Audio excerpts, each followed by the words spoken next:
Fáez, digo yo. Espero no ser tan profundo como algo. Voy a moverme quizás en algunas cuestiones más superficiales. La verdad es que el texto lo escribí antes del 4 de septiembre. Entonces, y después no lo volví a mirar. Entonces cualquier viso de optimismo que lean el texto, óbvienlo, porque, bueno, entramos de nuevo en una mirada del mundo un poco más biopolítica, ¿no? que viene justamente muy bien al texto de Curapel, que era lo que habíamos hecho durante muchísimo tiempo, durante los años 90, los 2000, los 2010, pero cuando llegó la revuelta, de repente pensamos que éramos mayoría. Una extraña sensación de pensar que uno era mayoría, o parte de la mayoría, y resulta que no era tan así. O en realidad éramos bastante minoría. Así que bueno, voy a leer el texto también quisiera reconocer que no había leído ni visto las obras de Curapel antes de una inicial invitación de la hermana madre. Estoy muy agradecido a la hermana madre y también gracias a la cafebrería, porque estos espacios son muy ricos. Aquí se hacen lanzamientos, digamos, de manera bastante cotidiana. Entonces, más relato voy a empezar bueno, antes de llevar a cabo algún análisis de las obras que componen 2020 de Alberto Curapel, quisiera referirme a sus apuntes de puesta en acción, que es un texto que está al inicio del libro, en los que el autor nos dice algunas cosas extrañas que son la base para leer lo que viene, ¿no? Curapel dice, comillas, la pandemia se ha encargado de exaltar de manera brutal, desfachatada, sentimientos, comportamientos encubiertos. Esto es lo que expreso en 2020. Te recomiendo. Yo diría que todo evento que fractura los cimientos sobre los que la vida cotidiana se supone montada tienen este carácter. La revuelta de 2019 y la pandemia del COVID-19 son, de alguna manera, una imagen continuada, diferente y continua al mismo tiempo.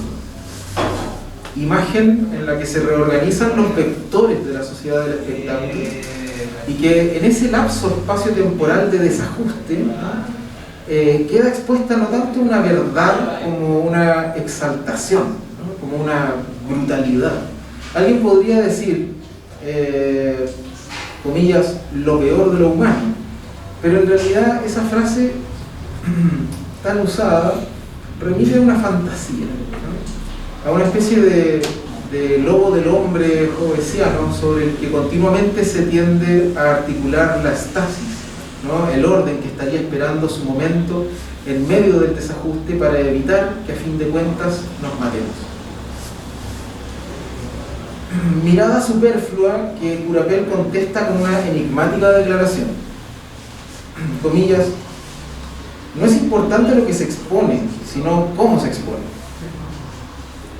No tengo idea si Curapel estará de acuerdo con lo que diré, pero me parece que el no remitir a un qué, sino a un cómo, es la gran apuesta de la construcción de una imagen por medio de la escenificación. Las imágenes se componen en su devenir y en las relaciones que establecen, y no en una forma que les está dada de antemano. Esa es la potencia del teatro del humor. No hay lobo del hombre, sino imagen que se despliega alterada, ¿no? Con relaciones que no podríamos sospechar y que sí muestran, como dice Curapel, crueldad, fanatismo, servilismo, dogma, tortura, obsesión por la incertidumbre. no es que la imagen se desprenda de la nada, como si Curapel fuese un dios que crea el mundo ex nihilo. No, la imagen proviene de un entorno, de relaciones específicas, arquetipos, miserias ya constituidas que le sirven de base a su aparición, su escenificación.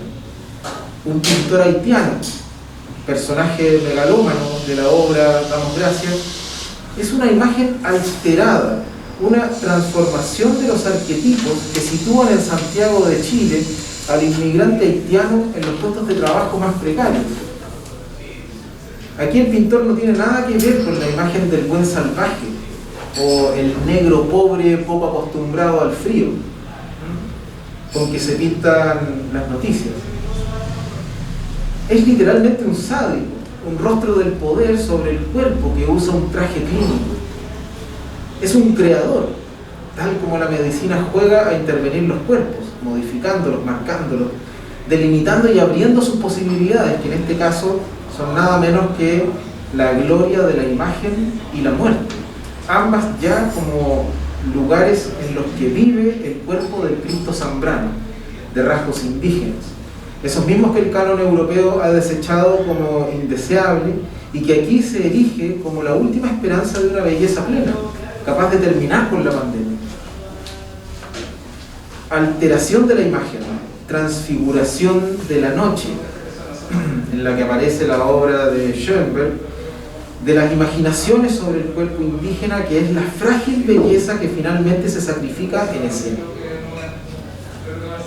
Un tercer personaje, desagradable por cierto, es un tipo de rasgos asiáticos, el flagelador, encargado de cumplir con la voluntad del pintor. Sabemos de este tipo de personajes en la historia de Chile, ¿no? Un mocito, de esos que se encuentran a medio camino entre la banalidad del mal y la maldad absoluta del sometido. Figura difícil, quizás por lo vívida que resulta para las sociedades jerárquicas como la nuestra. El sacrificio del Cristo zambrano no se hace en vano, se lleva a cabo con una promesa, esa misma promesa de belleza y redención que sostiene el consumo constante de los individuos, aparece ahora como la última esperanza de un trío un tanto siniestro, hay que decir. Hay una suerte de pausa refrescante y un tanto humorística en la obra, cuando aparecen en escena dos figuras contrapuestas que en realidad no lo son tanto, el fraile y la puta. Chistoso resulta cuando el flagelador busca ahuyentar a la puta y el nombre empieza a circular como un malentendido, ¿no? La puta para acá, la puta para allá. Pintor y fraile entienden que puta es un calificativo destinado a sus personas. Se empiezan a confundir cada uno como si fuese la puta. Esto causa enojo, pero en realidad lo que aparece es justamente la puta como lugar de lo transfigurado. Expulsada y perdonada, la puta es la alteración de la imagen, símbolo del intercambio radical de toda imagen. Un paradigma de la imagen en sí misma. La imagen siempre es una puta. Lee Mateo 18, versículos del 12 al 14 sobre la oveja descarriada, y en ese momento exacto empiezan a desplazarse las cámaras del techo que proyectan las imágenes de la escena y del público.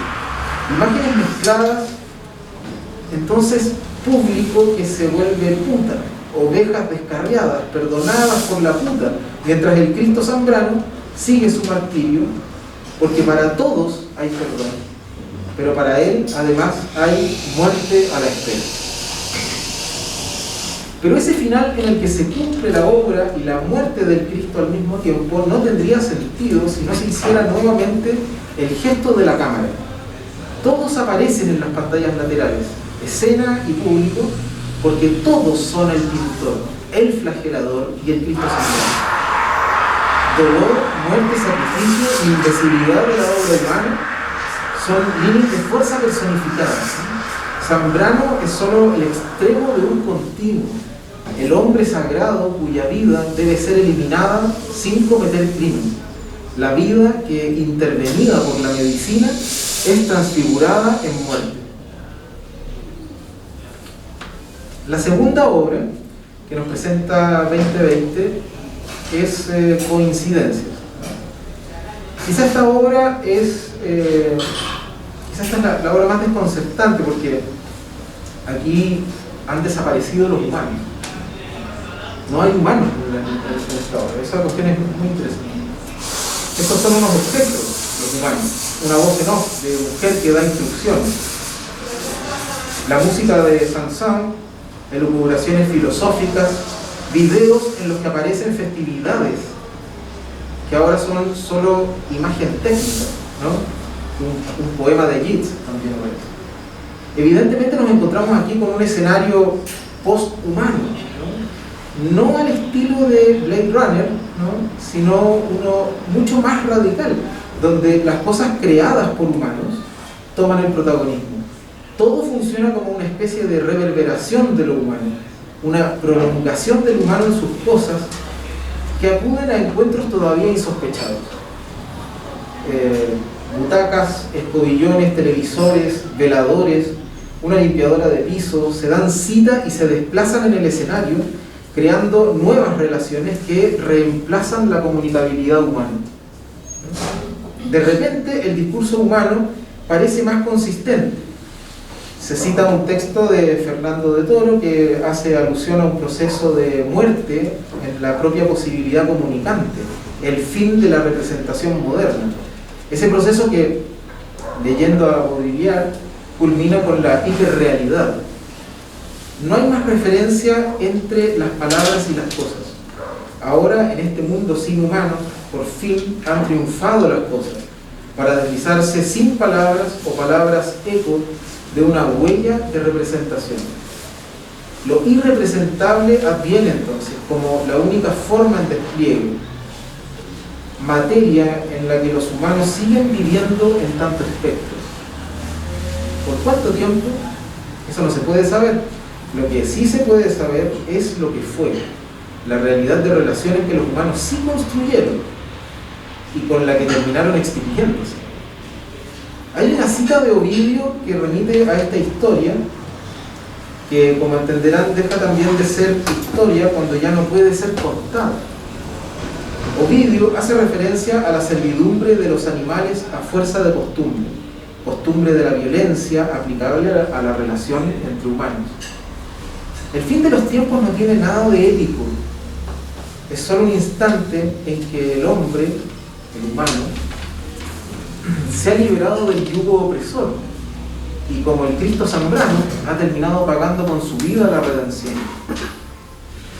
Todo ha quedado en evidencia ahora, todo es transparente, porque el lenguaje se ha sacrificado, dejando lugar a la desnudez, ¿no? En una trama en la que podrían seguir conversando solo los objetos. Fase 1, la última parte de la obra, hace reaparecer a los humanos, a uno en particular, un sujeto nervioso e hipocondríaco, con los que seguramente se hacen millonarias las farmacias, ¿no? Pero sobre todo como paradigma de una sociedad enferma, ¿no? Es un tipo solo que en su soledad encuentra autorrespuestas que refuerzan sus convicciones. Es su propio algoritmo de Twitter, fuera del cual no requiere nada más, ¿no? Él mismo se ha vuelto el algoritmo de su red social. Pero tiene una tarea: construir su propia fortaleza que lo aísle del peligro que es el virus, que son los otros, ya vistos como maleantes. Hay aquí un sujeto neoliberal, no del tipo fascista como los seguidores de Trump o Castro, sino de esos que en su celda de la prisión panóptica comienzan a sentir cómo el poder atraviesa sus cuerpos, a ver la necesidad de denunciar a sus vecinos, de protegerse de ellos de una manera extrema. Es un letrado, ¿no? Es un tipo culto, conoce a Benjamin, ¿no? Y lo cita para asegurar con Goethe una relación entre atención y costumbre, fórmula con la que guía su día a día. Está en juego aquí la creación de una forma de vida, ¿no? Una forma de vida en la que no hay compañeros de convento o profetas que seguir, ni un pueblo con el que ir juntos a rebelarse. No hay sumisión al Estado, sino la absorción completa de un miedo. Es la forma de vida del miedo frente a un enemigo invisible.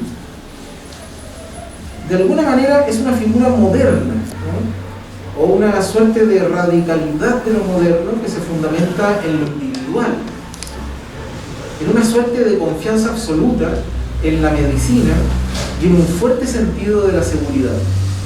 Tal vez es el momento exactamente anterior al de coincidencias, ¿no? Es decir, la obra donde solo hay objetos. Tal vez esta obra podría ir entre medio, está bien que no vaya, pero podría ir entre medio porque este hombre podría ser una especie de último hombre. Tal vez Curapel nos muestra al último hombre, ese que nunca pudo hacer otra cosa que morir en soledad. Tal vez anticipado solo por él mismo, proyectado en un telón de cine, 10 años más joven que cita a Joanot Martorell para indicar la proximidad de una muerte deseada y al mismo tiempo constantemente aplazada por las manutenciones en las que insiste, ¿no? El tipo se cuida, ¿no? Evita la muerte muriendo, ¿no? Lavarse las manos está al lado del miedo a los otros, porque el virus es un extranjero, un enemigo, poderoso e invisible, parafraseando a Piñera, que quiere decir que después cuando apareció el virus volvió a decir esa frase, volvió a decir, pero esta vez refería al virus y dijo lo mismo que Trump, que era un enemigo invisible.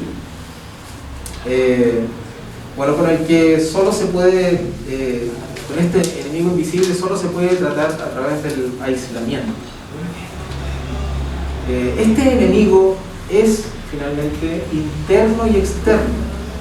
Está en el interior de la casa como amenaza y el exterior como muerte.